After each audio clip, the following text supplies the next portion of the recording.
Баршаңызға қайырлы күн. Бүгінгі видеода қыс айына керемет дәмді салат жабатын боламыз.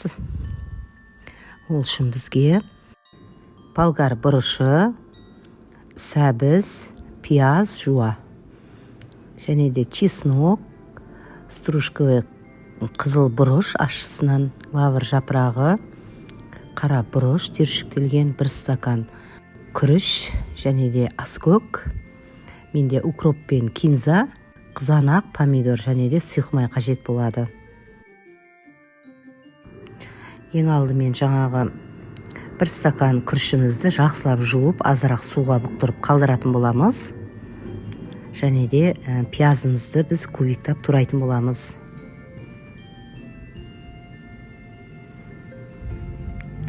Осылай мінекей қатты ұсақтамасаңыздар да болады.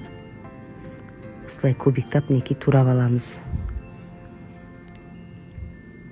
Сәбізімізді ет тартқышымыздан өткізіп аламыз. Бізге майда болуы қажет.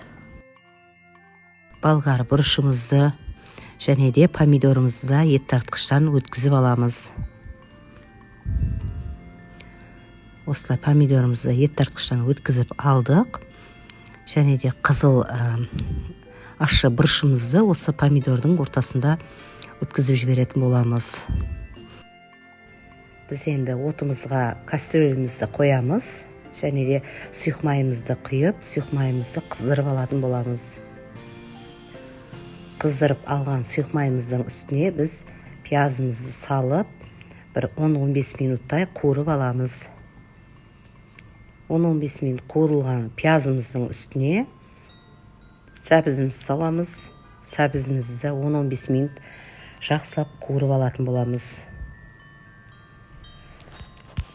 Қуырылып жатқан сәтте біздің отымыз қатты болып тұруы қажет.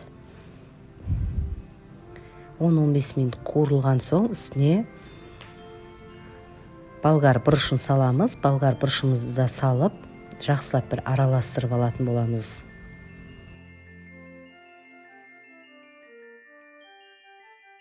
Жақсылап араластырып алдық, және де қақпағымызды жауып бұқтырамыз. 10-15 минуттан кейін біз помидорымызды саламыз үстіне.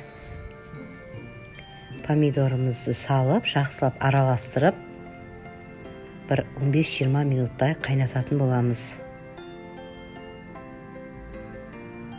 Біз салатымызды енді жақсылап қайнатып алуымыз қажет. Менің салаттарым 20 минут тұрып, мінекей осындай болып қайнады. Енді жақсылап араластырып, үстінен біз жуып бұқтырып қойған күрішімізді салатын боламыз. Күрішіміз тез пісетін болады. Аласы қалмай жақсы пісетін болады. Күрішіміз біздің салатымызға әдемі дәм береді, және қыс айында тамақ ретінде пайдаланатын боламыз. Және үстінен ұсақтап туралған чесногымызды қостық, лавр жапырағымызды, қара бұрышымызды жақсылап енді араластырып аламыз. Тағы да бір 5 минуттай қайнатып алатын боламыз. Осылай мінекей жақсылап қайнады біздің помидорымыз. Енді үстіне 2 ас қасық тұз қосатын боламын. Тұзды дәміне қарай қосасыздар. Мен 2 үлкен ас қасық қостым. Және де 1 ас қасық қант қосатын боламын. Үстінен аскөгімді қосамын. Бұл жерде менде укроп және де кинза қостым. Енді бәрін біркелкі қылып жақсылап араластырып, бір 5 минуттай қайнатып алатын боламыз.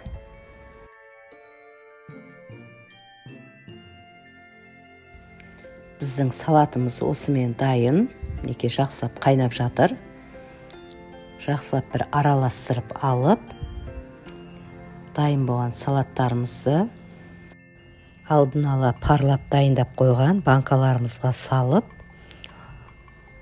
банка жапқышпен аузын жабатын боламыз. ыстықтай банкаларымызға салып аламыз. Осы салатқа қажетті заттардың бәрін өлшемімен осы видеоның астына жазып қалдыратын боламын. Міндетті түрде жасап көріңіздер, өте керемет дәмді болып шығады. Қыс айында тамақ ретінде пайдалансаңыз да өте керемет дәмді болып шығады.